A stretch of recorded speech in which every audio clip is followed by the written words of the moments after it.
It's really an honor and a pleasure to be here this evening with Markos, who's a friend and, of course, a fellow former foreign correspondent. We both started as foreign correspondents, I believe, in the 80s. That's right. Markos a little before me. He was in Eastern Europe and Russia. I was in Asia. At the time that we started, being an international correspondent was still pretty much in the traditional mode. I actually started as a freelancer, but I knew that I had my sights set on working for one of the big news organizations. I ended up stringing for the Boston Globe and the Washington Post, and ended up with NPR and then Public Radio International, BBC's The World. And for a time, this was it seemed like all this really mattered. That being an international correspondent, people were paying attention to what we were doing. The money was there to support the work. But then, starting very soon after we started as foreign correspondents, journalism started going through this tumultuous time. And newspapers in particular were starting to face this crisis of how do we support ourselves, and certainly how do we support expensive foreign bureaus when our advertising model is not holding up anymore. So in the past decade or dozen years or so, something like 20 newspapers and other news organizations have closed their foreign bureaus. That doesn't mean that all foreign bureaus are closed. There's still, Bloomberg and AP and Reuters and BBC and NPR and the New York Times and Washington Post, all have foreign correspondents out in the field, but it's different. I mean, I think the more foreign correspondents there are, the more different perspectives you get. When you start losing some of those perspectives, we all lose as consumers of news, as citizens in a democracy who need to contribute to the decisions that are made and who's leading us. But also the governments lose, and this is what Markos's book is about, and what his PhD thesis was about. And governments lose in interestingly counterintuitive ways, because you always think of journalism, at least I always think of journalism, as being separate from government intelligence gathering, government diplomacy.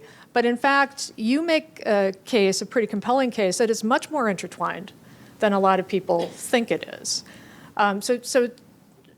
Introduce a little bit how you got into, why you decided to focus on this, and why you found this such an important thing to delve more deeply into. Well, thank you, Mary Kay, and thank you all for being here this evening. And it really is a pleasure to be on stage with you. It's always great when you get two foreign correspondents talking about foreign corresponding, because we like to talk about what we do. In fact, Mary Kay and I are involved with an organization called the Overseas Press Club, and we try to actually bring together this tribe of journalists whenever we can to talk about the profession, its directions, its traditions, and really its future. And I guess that's really what led me to this, was as I looked around, as you looked around, and maybe you as consumers of news have seen, there's been a diminution in the type of journalism and corresponding that you've been used to having, certainly as early as the 80s, but certainly beforehand during the Cold War, when the world was really on edge and it was important. It felt existentially important to know what was going on in the world. And so as this trend, in great part due to the development of the digital revolution, in essence, made it less economically viable for large news organizations, and certainly small news organizations, to maintain the type of foreign corresponding that had been out there. And as the Cold War ended and it seemed less existentially necessary for the United States and for American news organizations to have people stationed overseas, this drop, and I would say precipitous drop, in foreign correspondents and bureaus led me to ask the question, well, what does it really mean? What does it mean for us as a democracy, as you raised the question? What does it mean for us as a profession, because I was interested in maintaining my job? And what does it mean overall for the global society?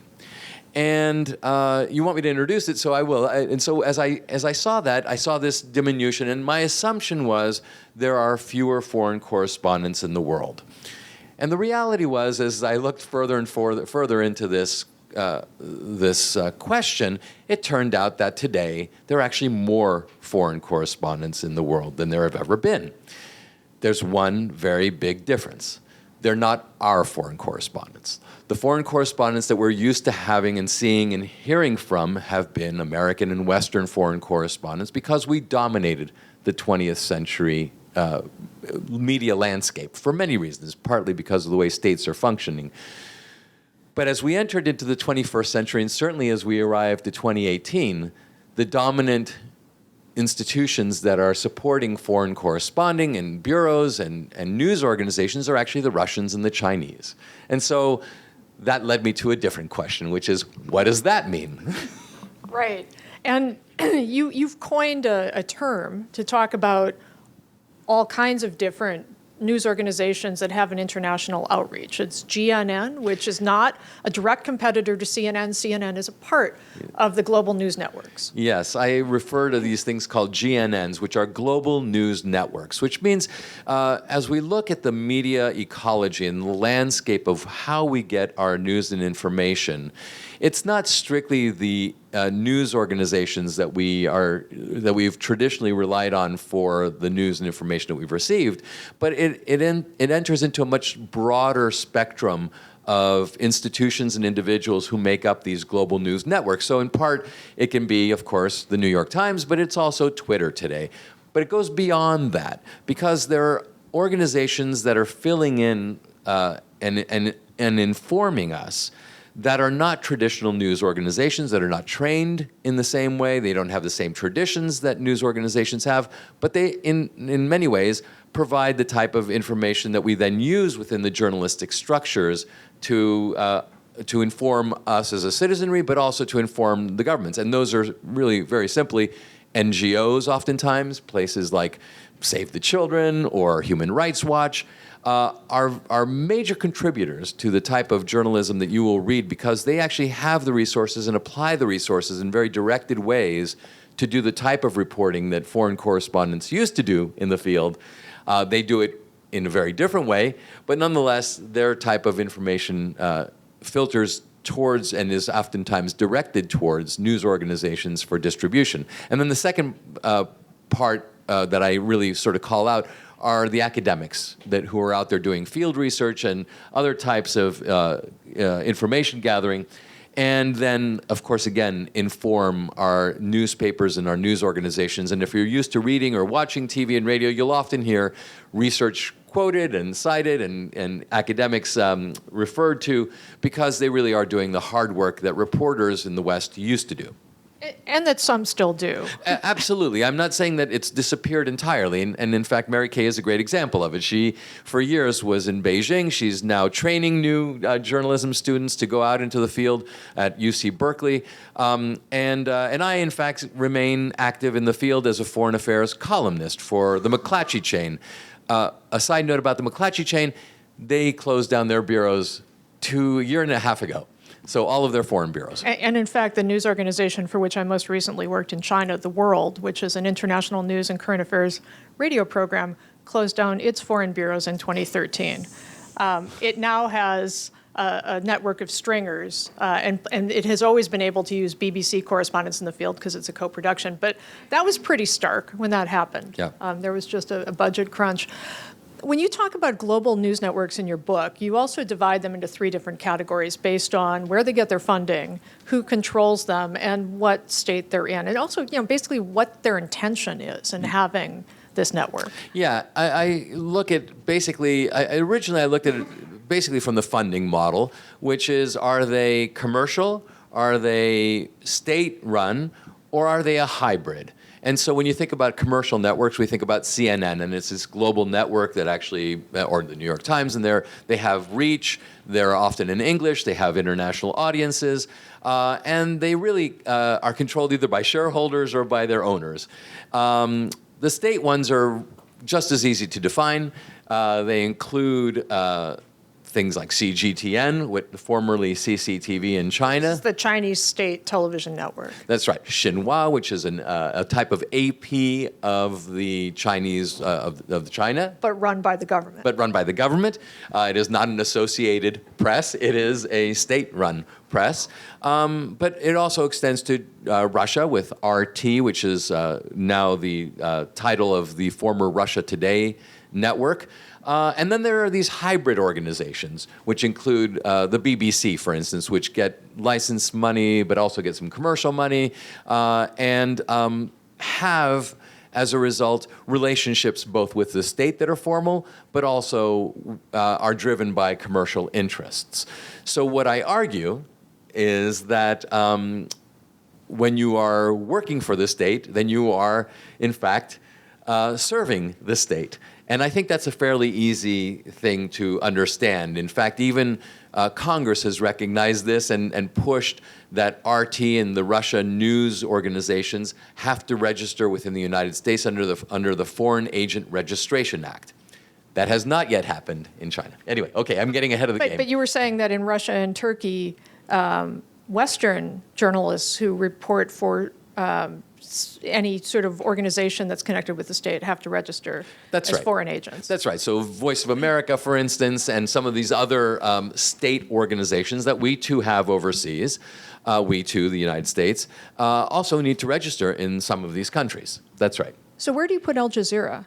Al Jazeera, it's interesting. When I look at global news networks, I really also looked at size of the institutions and size of the nation, and whether or not they have the status of a great power is kind of key because these global news networks, and we'll talk about this as we get there, but I talk about how in the book these global news networks are used to project power or to assert types of agendas and policies within nations or in the global sphere.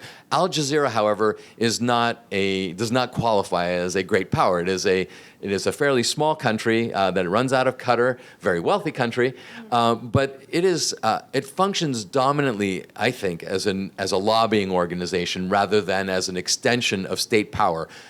Qatar doesn't have an army that we're worried about on the national scene. They're unable to project power in any other way other than with their finances. Russia and China and the United States have natural reach and global reach from a power perspective because of the traditional metrics of power. And when we look at it from a political science perspective, we look at, do they have enough money, right? Are they economically viable to project power around the world? And that's true of China, certainly. It's true of the United States, and it's somewhat true of Russia because they are reliant on one dominant commodity, on energy. And the second thing we look at, which is also, I think, self-evident to anybody who follows world affairs, is military. Does the United States and China and Russia have a significant military? The answer is yes. Qatar, not so much. Yeah. But in each case, the funding government or the funding group wants to be able to frame issues in ways that perhaps global news networks that are based in the West and that had traditionally framed international news differently from how it's been framed in the past, or at least to have another narrative, another way of looking at things. For instance, the Iraq War. Absolutely, and that's part of the reason why Al Jazeera was so successful. During the first Iraq War, there really was no countervailing narrative or even countering narrative to what the United States was putting out there and what CNN was really broadcasting to the world. And I think a lot of other states recognized that they were not at the table to try and help define what it was that war meant and how that war was going to be, how that war is going to evolve. But what you're talking about, Mary Kay, is really the soft power aspect of and the power of narrative within journalism. And there's been an awful lot of study on these types of things, which means, which is to say, states really care about how they project themselves to other nations in a favorable light, or at least to get their policy preferences expressed in other states so that they can get other countries to either go along with them and follow along with them, or to try and change the minds of the other leaders in other countries. But what I've done in my analysis and in my book is suggest that it's not just this soft power that media maintains, that there's actually a hard power aspect to the media, that just like the military, just like the economy, media actually has a role to play in the projection of power. So let's talk more about that. So traditionally, you think of soft power as the power to attract, hard power as the power to coerce. So how is media being used to coerce, or are you thinking of a different meaning of hard power? So I think when I think about the hard power levers that a major power has, a big part of it is intelligence.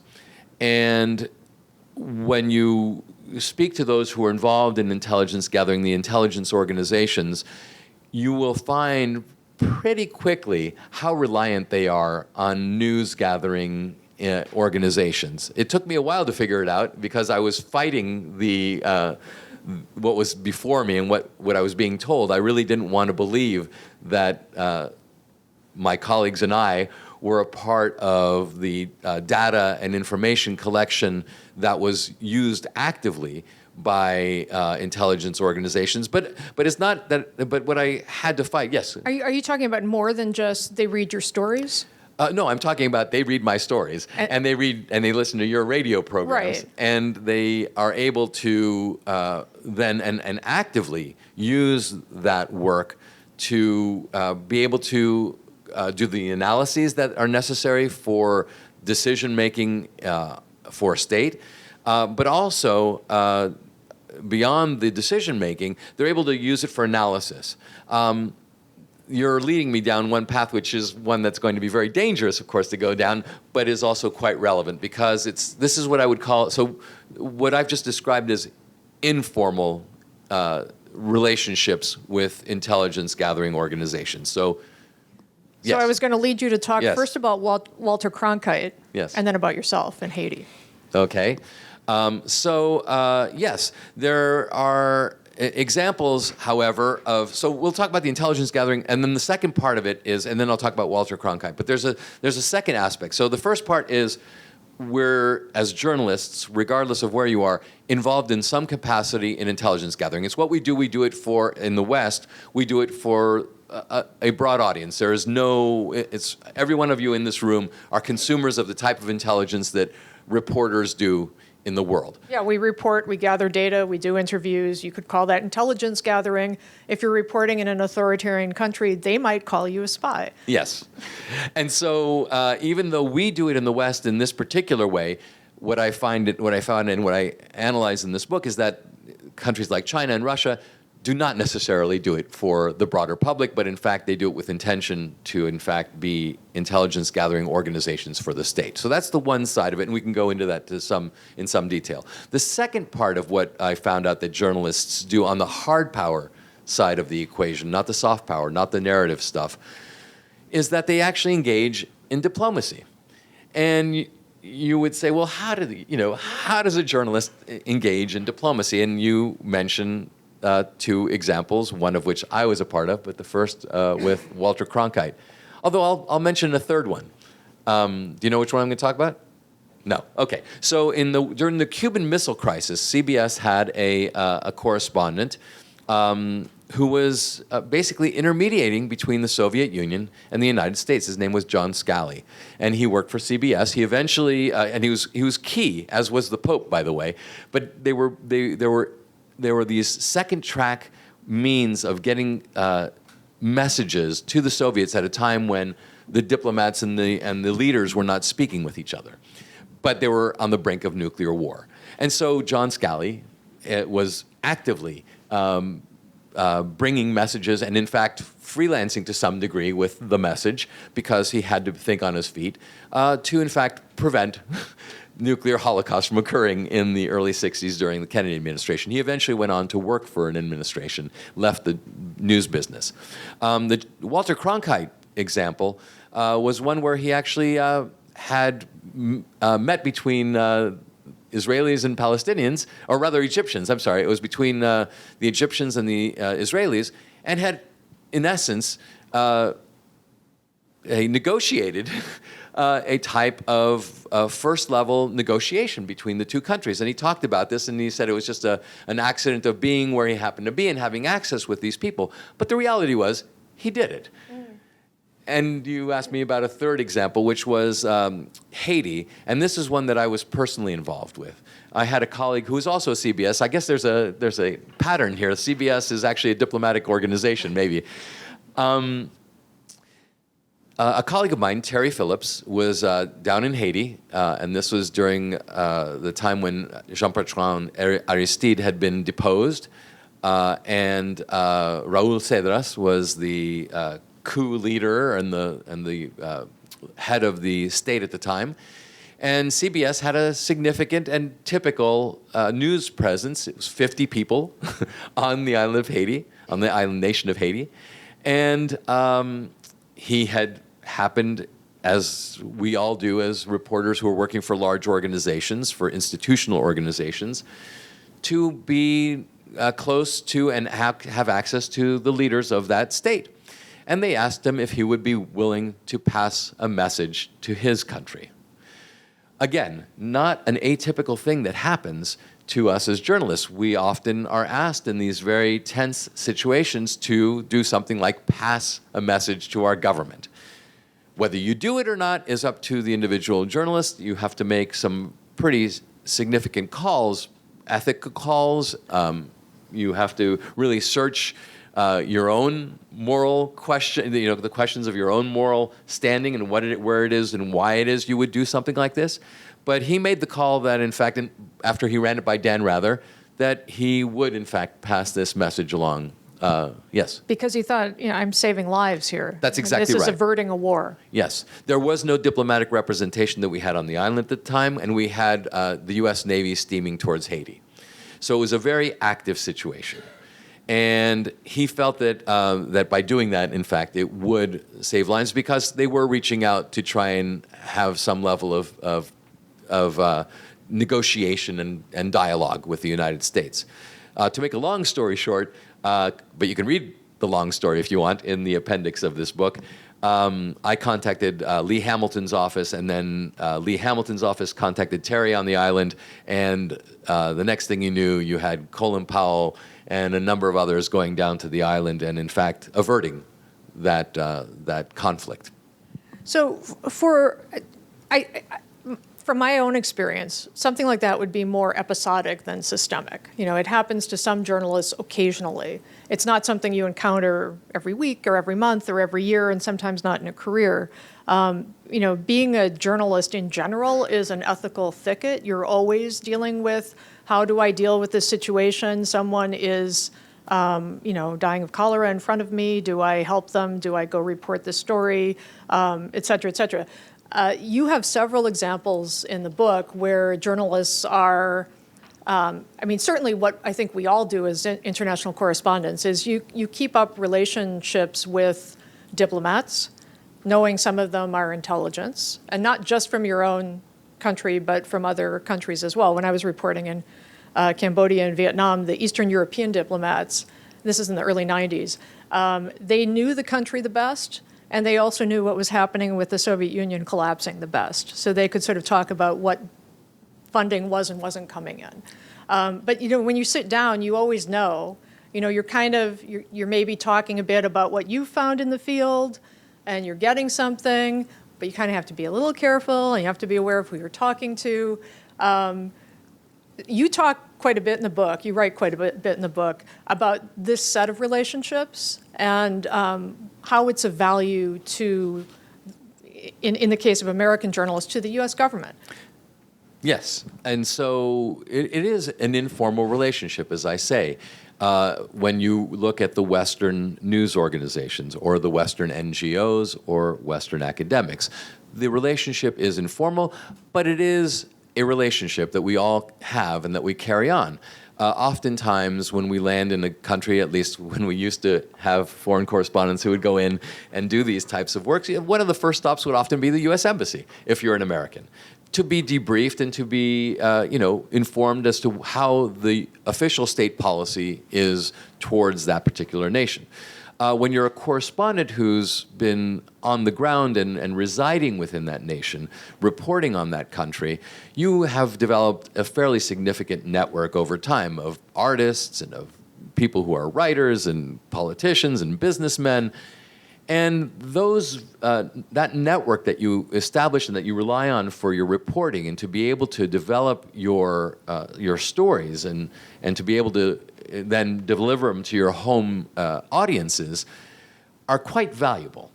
And as you go through your day-to-day reporting, you were filling notebooks or audio tape, depending on if or footage, and the amount of notes or footage or tape that finally makes it to the audience, to you, is quite minuscule. Sometimes it'll be a soundbite or just a single quote. Oftentimes, the way we figured it, it's probably from my notebooks, I'm guessing it's about 80 to 95% of the stuff that I collect ever makes it to the public. I broaden it, I use it as background, of course, but in terms of just straight notes. Yeah, it informs the story. You distill it into Absolutely. whatever you write, but most of it is not used verbatim in what you That's together. right. And so when you had Western foreign correspondents on the ground doing this, you had people who were then interacting with, whether it was businessmen or diplomats or others, who were then able to give them a much broader picture, and were able, and oftentimes there was this, and exists, what continues to exist is an informal barter system. To be sort of crass about it, you're dangling a little bit of potential data or information to someone who you suspect is interested in what it is you have to say, but you also want to get something in return so that you can, make your story a little more informed and give it more depth and analytical heft. And so once that correspondent is gone in the West, then those resources, that network, that informal relationship disappears with it. And when it is supplanted by those of another nation, then you must assume, and what I show in the book is that it's not merely an assumption, but it is a reality, that those nations are in fact used to having a much more formal relationship with their state, and are able, without any trepidation, to share that data, those networks, and that analysis with them. Yeah. So there's that aspect of what happens when there are fewer Western correspondents, and specifically American foreign correspondents, international correspondents in the field. But there's also the messaging. Which I talked about a little bit earlier. Mm-hmm. So if you've got CGTN saying, okay, this is our worldview, that's what we're going to broadcast into your country. When we interact with your journalists, when we interact with your diplomats, we're going to be promoting that worldview. When RT quite often, sort of questions the meaning of truth and what can you really believe anyway, it also sort of corrodes the mission and the credibility of Western global news networks when they reach some of the same audiences. In the state of the world now, in the state of global news networks, Al Jazeera, RT, CGTN, plus all the ones that have existed in the West, new news organizations that are coming up, do you feel that, certainly in the book, you argue that we're way out of balance, we're way out of kilter, that the West in general and the U.S. in particular is kind of losing the battle on that front. Do you think this is a temporary state? Do you think it's something that journalists and possibly even the government will react to, recognizing the value of what we're losing? It's certainly a warning. And whether or not there's an action to the warning or a reaction to the warning, that these capacities are key not only to our democratic functioning, that inform the citizenry, that allow us to make the types of informed decisions about our representatives and our leadership, but that in fact it goes quite beyond that it affects our national security. And I think and in fact I know that there are a number of people within the national security structures who are aware of this, but it's hard to then transfer some of that knowledge to the policymakers themselves, because there is such difficulty between, and the relationship is so fraught between the state and the state of journalism. We do not have a relationship, for the most part, as journalists or as institutions, between the state and these institutions. And so to suggest, as I do in this book, and not only suggest it, but I am stating it outright, that there is a relationship, whether it be formal or informal, and that relationship needs to remain healthy for a state to remain healthy in terms of its national security, in terms of its democratic institutions, is a challenging thing to state and to discover. And so I don't know. I think that we are certainly losing the battle in a number of regions. We have perhaps already lost the battle in Africa.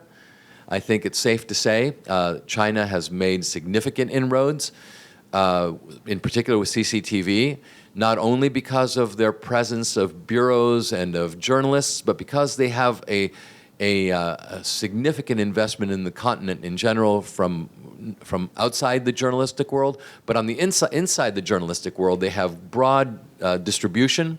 They've really made some significant investments by hiring some of the best journalists who are familiar, who bring with them credibility, networks, and familiarity to their audiences. And we're really nowhere there. There is we, the West, really have almost relatively no presence. Let me pick up on that. So you also wrote about how CGTN and RT have been hiring a lot of Western journalists who, like, for instance, Larry King has a talk show on RT, and CGTN has quite a number of Western journalists and anchors working for them. And you point out that whereas our tradition in the West is a somewhat adversarial relationship between journalists and those in power, you hold the powerful to account. That's one of the things you do. They see it quite differently, and what are they doing? How are they using these Western journalists who end up joining their organization? Right. So Mary Kay and I have a lot of colleagues who've lost their jobs, and some of them, or have been given worse assignments, or find themselves late in their careers, wondering what they're going to do.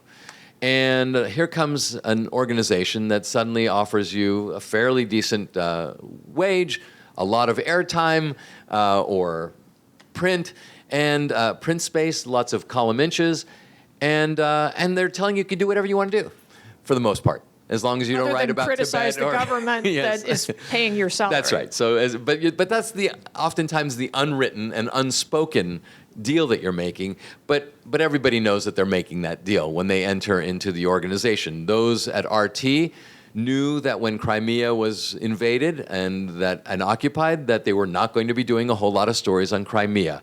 There was not going to be a whole lot of stories on from the Ukrainian perspective on the war in the Donbass.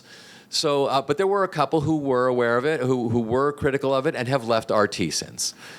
In China, you know that you're not going to hear a lot of stories about Tibet.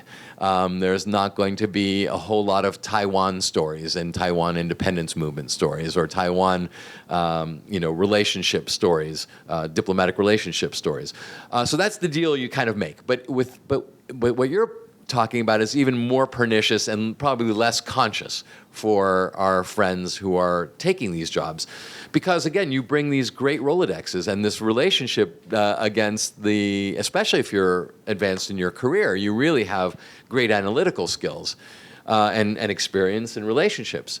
And you bring with it this tradition that we have in the United States, which is an adversarial relationship. It is perhaps not stated, but it is certainly the way we practice the profession, to the state. So that happens to align perfectly with their employer's interests as well, which is not only to undermine the state in whatever way is possible, but to hold it to account within its own structures, and to use the open system and the open society that we have in the West, whether it be in the United States or other parts of Western Europe, for example, against it.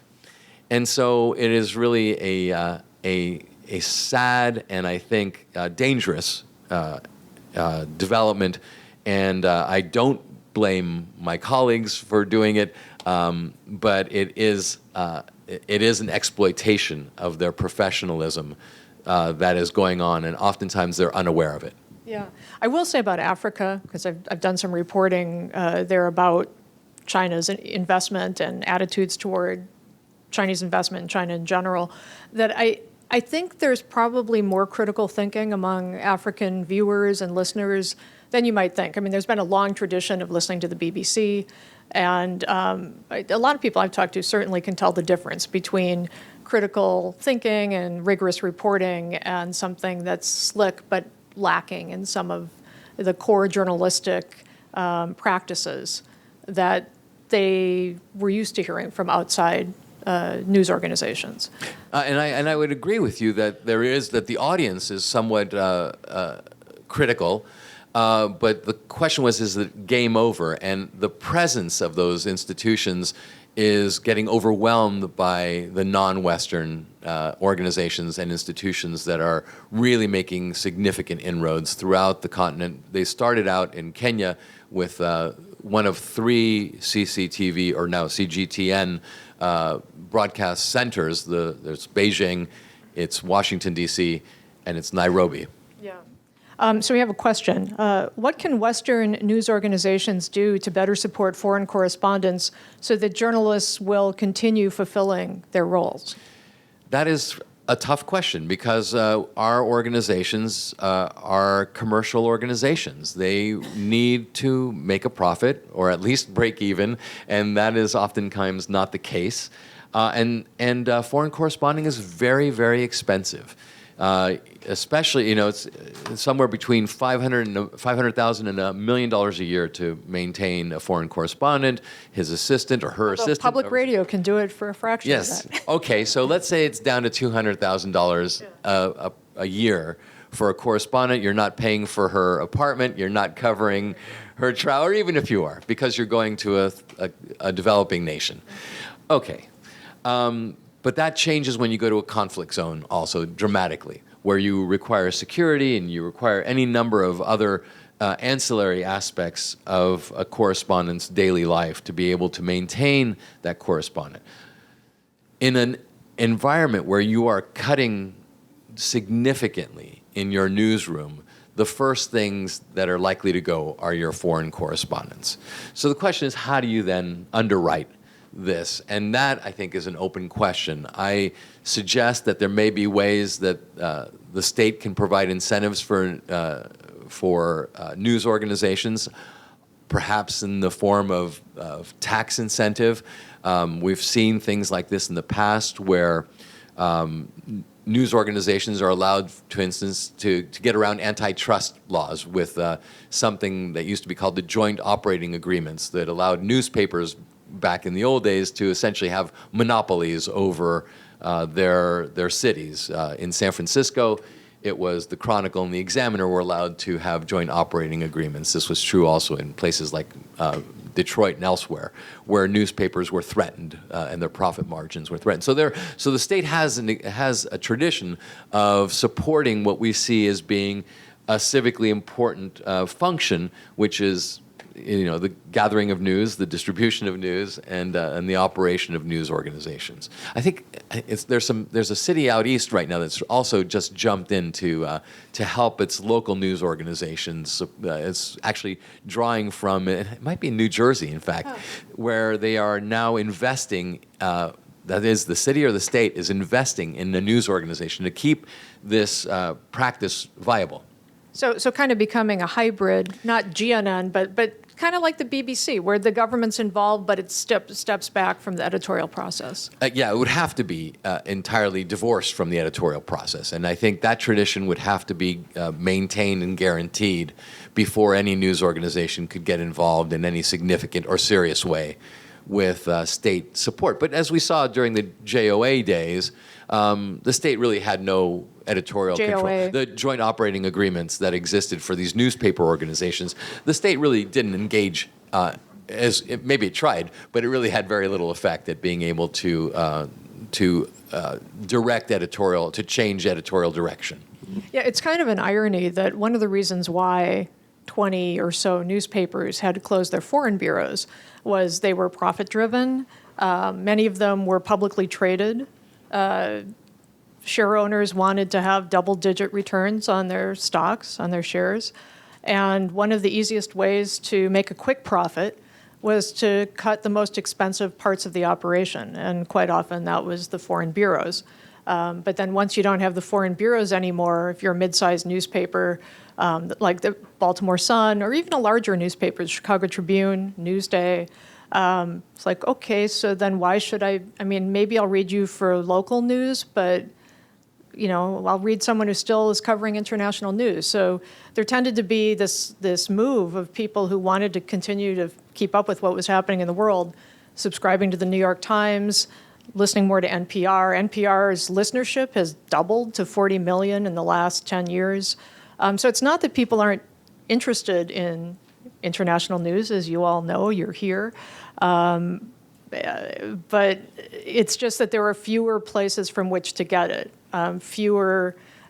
There's less diversity of different perspectives, different voices. And again, coming back to the beginning, we all lose when that happens, but also, to your point, and the point of your book, or one of the points in your book, statecraft loses.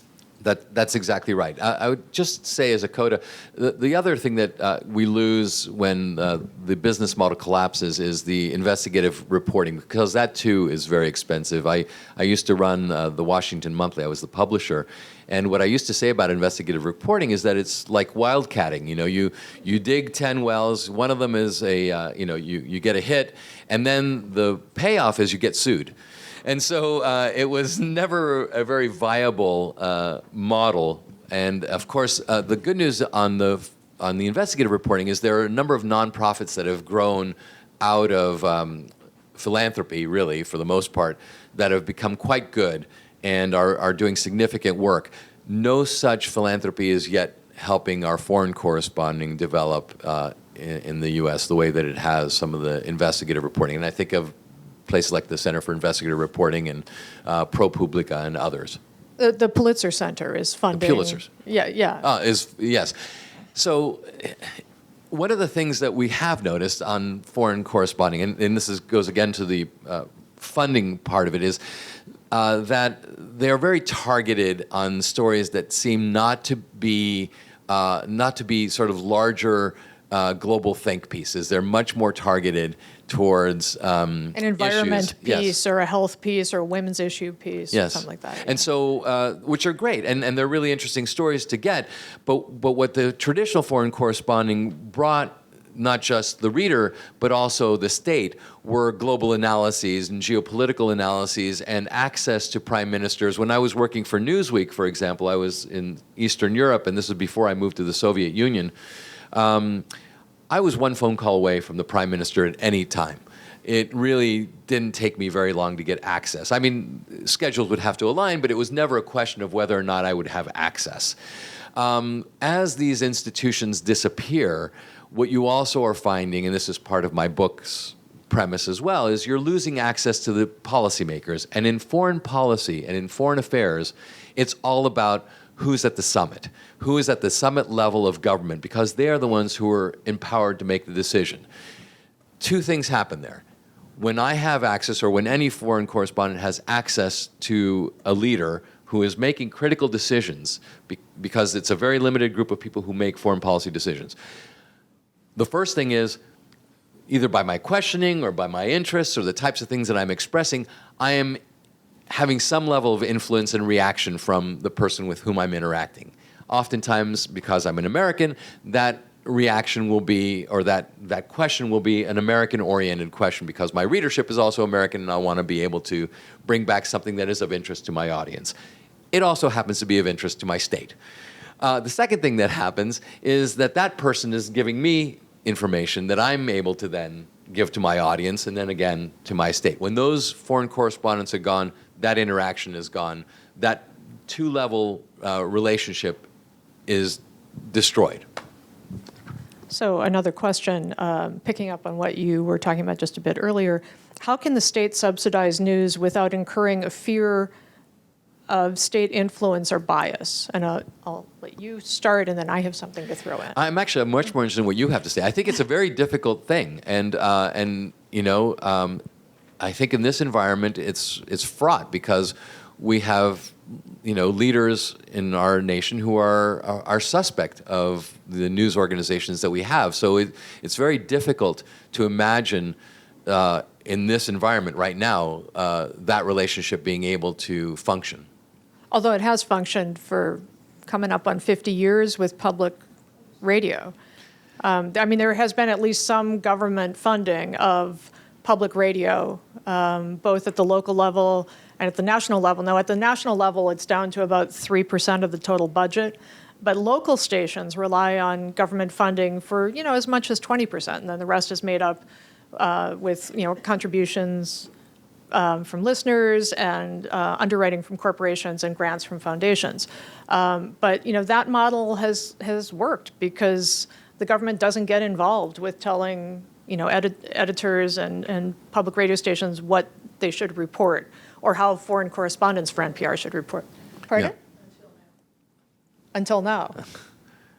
So I think that there is a challenge there, right? And I think that it's almost impossible to do it without some level of state support.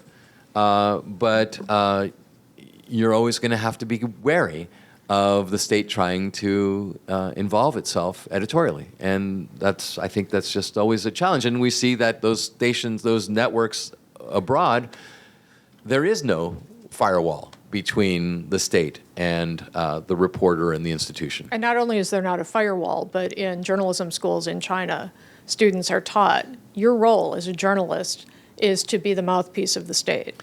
That's right. It is your goal, in fact. It is your training. It is your mission to, in fact, be supportive. And so anything that even approaches that in the United States, I think, or in Germany or in Britain, is really going to make a journalist allergic to Sure. the profession and an institution wary of funding. Yeah. Another question that's related to this, how have attacks on news correspondents, calling them fake news, affected the new foreign correspondents who are not from the West? I think it's made a very difficult job even more dangerous because this conclusion that I come to in the book that, in fact, Western journalists are not spies nor diplomats, but they perform the functions of spies and diplomats in an informal fashion, has created that is the perception that other states have to begin with, that we as foreign correspondents are working for the state that we represent or that we write for. And with the leadership in our country also reinforcing that we are dishonest or not to be believed, and then this preconceived notion that we are operating sub rosa within those states for pernicious reasons, that combination, that cocktail is a very dangerous one for journalists. Yeah. And in fact, so you also touch in your book on the fact that in the past, there have been times when the CIA did plant the occasional agent posing as a journalist. And, in fact, if you go, and the British did this, if you're a Le Carre fan, read The Honorable Schoolboy, that's all about that. But, they say they don't do that anymore. That's right. The practice has been stopped. It was, and that's good for all of us in the field. After the Church Commission and significantly afterwards in the 70s, that practice, which was perhaps not widespread, but certainly in action, it was an active program, has officially stopped. I go through in my book how long and fine that tradition has been. I go back to the 19th century and how the UK used it. We know more recently that countries like Israel with Mossad agents performing the role of journalists have also done this type of thing. It is not unusual, but it is rare. And I name a number of individuals within that book who have already been outed or who have already passed away, who you can find within the pages who perform this function. Well, George Orwell, not in the U.S., but Yes. in Britain. Yes, did both. And I think a lot of people would be surprised that Gloria Steinem worked for the CIA before she was working at Ms. Magazine. Yeah. So yes. Yeah. So this question, again, is getting at the funding model, which is a really important question and perhaps an existential question for modern, American and Western journalism. Do we go to an NGO model? Do we continue to find very wealthy benefactors who care about journalism as being important within a democracy? So the question is, how do you feel the acquirement of traditional press by modern outside industry leaders such as Jeff Bezos' purchase of the Washington Post? What does this say about the future of traditional news? Well, I'm all for individuals who are civically minded and have the resources to invest in this type of institution doing so. We just found out that Mark Benioff of Salesforce purchased Time Magazine. I don't see that as a bad thing. He's made it very clear that he's not going to get involved in operations or editorial functions, and that's great. I encourage anybody listening outside of these walls to invest in more media organizations. They are, first of all, speaking as someone who ran and owned one, the Washington Monthly, it is really fun. So do that. But I see that there's always been the philanthropic aspect of America's wealthy individuals. I think there's less of this in other countries, but in the United States, you've always seen, whether it be the Carnegies and the libraries, to now the Benioffs and Time Magazine, it's a fine tradition in the United States. I'm all for it. Yeah. Has the government funded press in war zones traditionally? And I guess, indirectly, in terms of journalists being embedded, journalists can't possibly pay all the expenses that are incurred in being embedded. But aside from that. Right. So, no, the state does. I mean, there have been tours, that journalists could go on during conflict when the state in the past has taken journalists with them. But no, there's no underwriting really from DOD for journalists to go into the field. Yeah, again, there's sort of journalists and editors, from my experience, do try to keep a clear division that even if you are embedded, you're still reporting the story. You're not just reporting the side of the story of the people you're with, even though, the circumstances are such that if you're taking fire, you're inclined to be sympathetic to the people who are saving your life. Yes. So some people choose not to be embedded because they want to be able to report more fully what's happening in a place, how civilians feel about what's happening. Yes. To talk to more people than just the people they would be traveling around with. Right. There's just fewer of those who are getting funded to do that. So you're finding that there's a much larger freelance group of individuals, and also without the resources to protect themselves oftentimes. You'll see them going into very dangerous situations without training, without survival training, should try to make a name for themselves because the story is compelling, whatever it is that drives a young journalist, and I certainly understand that, into the field. But the dangers have become much greater, especially in this non-anonymous reality of the internet, being able to not only let an adversary know about you and about your family, but also in real time be able to see what it is you're saying about that nation. That was never the case when I was writing.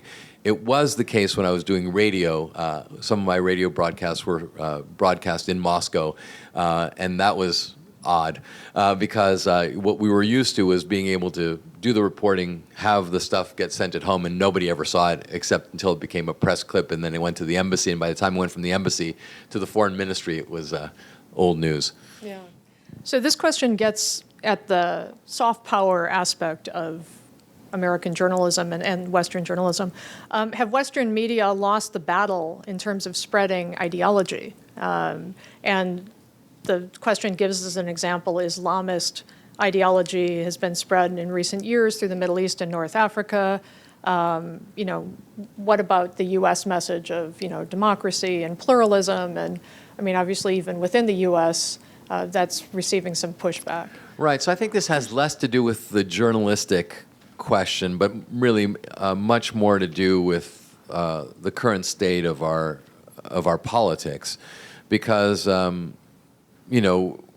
we are at a point where human rights is not being advocated for by the State Department openly. It's not a secret. Rex Tillerson was very clear about that not being one of the nation's priorities. So the values of an open society and of a democratic, pluralistic society are not being espoused in the same way as they used to be. So they're not being reflected in journalism. And when you look at states and this is to get not to get too political sciencey about it, but when you look at the world in a strictly through a realist lens, and all that you consider that the only thing that matters are interests rather than values, well, then you have a moral equivalency between states and ideologies, and then it's just a question of who can speak loudest and most effectively to an audience, whether it be a national audience or a global audience, to sell that ideology. And some anti-democratic forces are very effective right now at spreading their ideology, especially to vulnerable populations that are willing to hear these things. I guess the journalistic part of that equation is if you have more voices that are rooted in democratic traditions that believe in pluralistic societies, then you may be able to drown out some of those voices, because, as is often the case, good speech is the antidote to bad speech. And in terms of the U.S., sort of spreading the word in terms of, these are the values that matter to us, some of which was done as a direct government enterprise, like with Voice of America, Radio Free Asia, Radio Free Europe, Radio Liberty. Do you think that era is over? So radio is still an effective medium in many places, and radio, as we refer to it, VOA or the Radio Liberty, still have radio functions, but they also do other things online. It is if I point to any of you in this room, you probably have a very diverse media diet on a daily basis. And so the effect that those institutions once had is not as great as they currently, because of the multiplicity of sources that exist. So on a citizen level, I think that they have less of an effect. To tie it back into my book, that doesn't matter as much for policymakers or for intelligence analysts. They're really much more interested in sort of this refined and rarefied information that often can come from the type of foreign corresponding that existed in the past.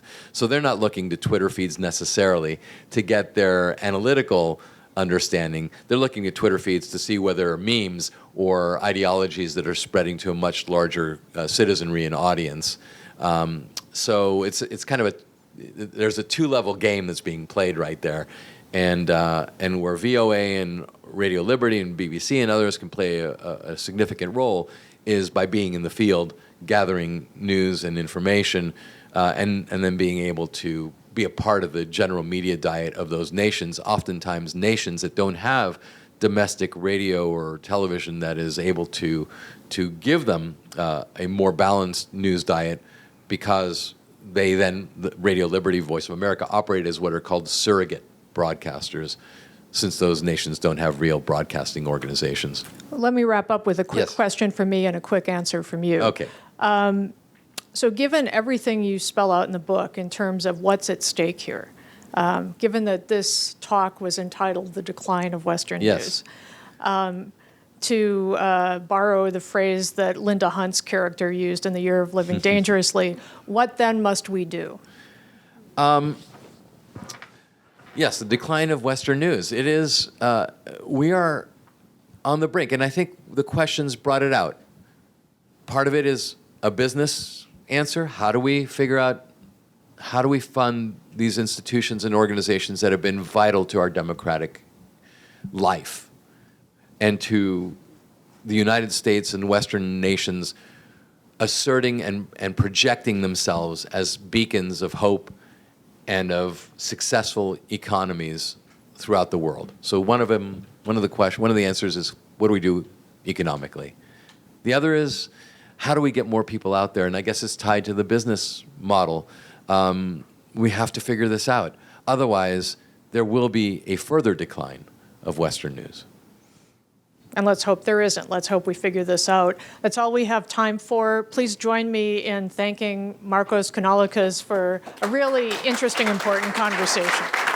Thank you.